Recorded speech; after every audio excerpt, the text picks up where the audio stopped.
Greetings and salutations, my beloved courtiers. Lord Vale here. Feliz Dia de los Muertos, meaning Happy Day of the Dead. I'm here in celebration of Day of the Dead, doing readings from the Twitter writing community, from books I bought from friends of mine. So now we're up to Dr. Maggie Gilewicz, How to Make Sure Your Life Doesn't Suck. This is actually a wonderful book. I don't know why, but the glare of my lighting won't let you see the title. So there it is. Kind of. But I hope you like it.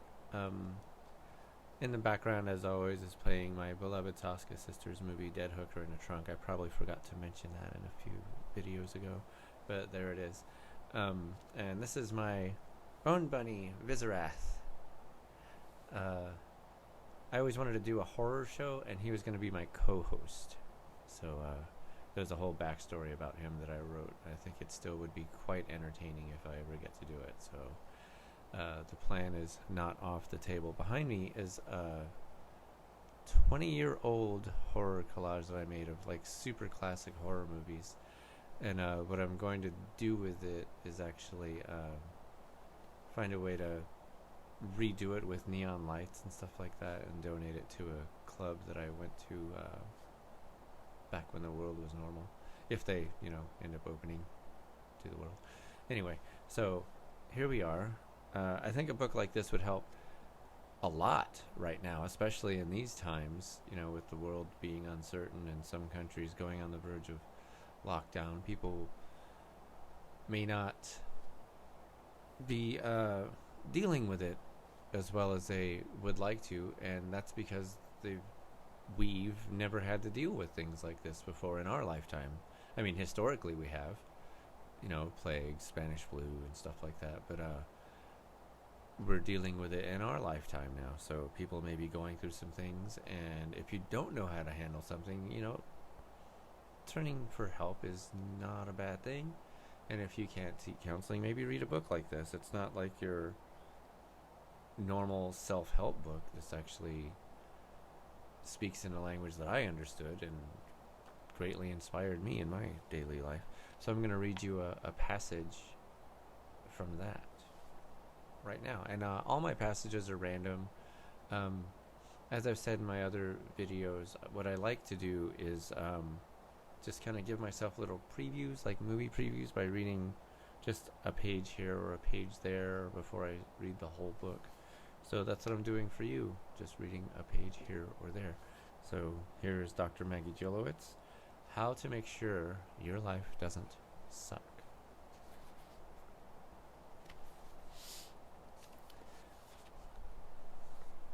Let's start with this one. Winners make money, losers make excuses. This quote came with an image. The image contains some guy sitting in presumably his own jet. A bunch of $100 bills covers the tables he's sitting at. He's wearing a gold chain that looks like it weighs a ton, and a tiger is sitting next to him for whatever reason. You get the gist. Because, when you're successful, tigers just sit next to you. It's what they do,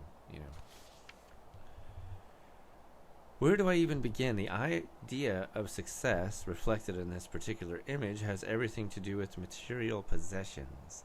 The cash, the jet, the golden chain. However, I'm not sure what the poor tiger is meant to convey. Is this your idea of success?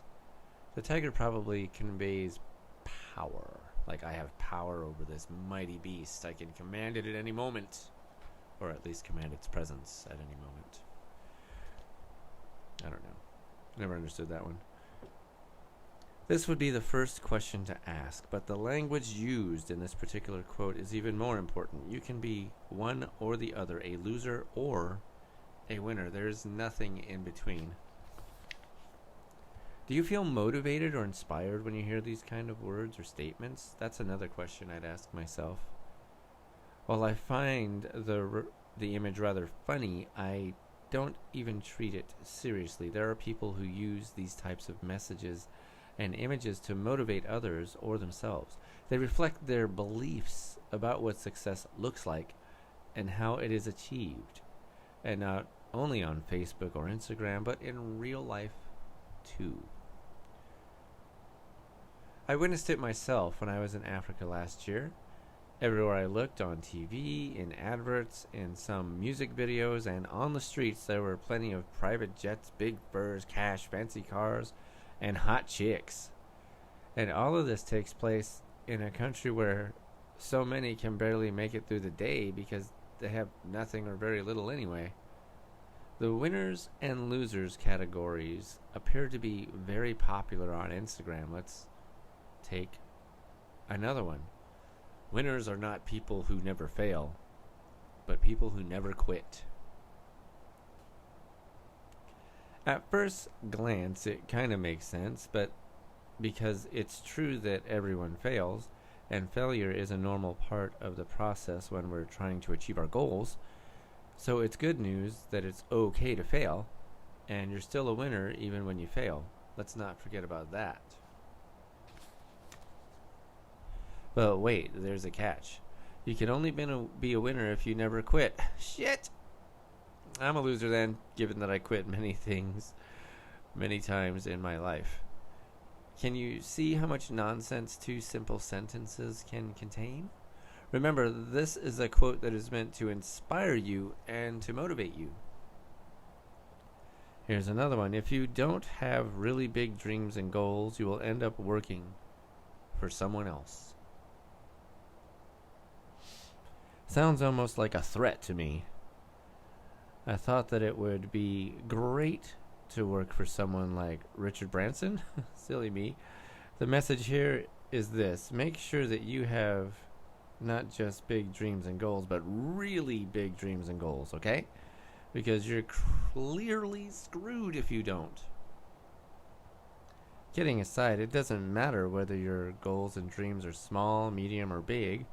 What matters is that they are yours and that you do whatever the hell you want to do. In reality, it doesn't matter if you work for someone else or for yourself. What matters is that you chose the options you are naturally drawn to. What matters is that you like what you do. Full stop. She kind of hit the nail on the head with that one. In the spirit of Day of the Dead, I'm going to tell you a story about my grandfather pictured in the back, right next to my grandmother. It goes in line with this. I didn't have really big goals when I was in high school. I just wanted to play trumpet to the best of my ability and make it through school in one piece and go to drama class as often as possible. That was it. But I wasn't in high school yet. And I didn't have my own horn. I used to play trumpet. And my grandpa came from New York and bought me the best trumpet I could possibly have asked for. I didn't want a silver trumpet because, all the rich kids had a silver trumpet and I wasn't a rich kid. And I didn't want a brass trumpet because I thought they looked really just too friggin' basic. So there was this one trumpet that stood out to me and it had a copper bell. Nobody else had one. And that wasn't the reason I liked it, although that was part of the draw, to be honest. I played it, and it had this just sweet tone that I couldn't match with the other ones. I think it was because I loved it so much that I could get that tone out of it. And he bought it for me. And I played it until I stopped playing trumpet. So I didn't have a big goal, but the important thing is I had support for my little goal. So I was happy about that. Thank you, Grandpa. Anyway, so that concludes my reading of Maggie Gilewicz. It's How to Make Sure Your Life Doesn't Suck. If you like what you heard, there's much more in that book.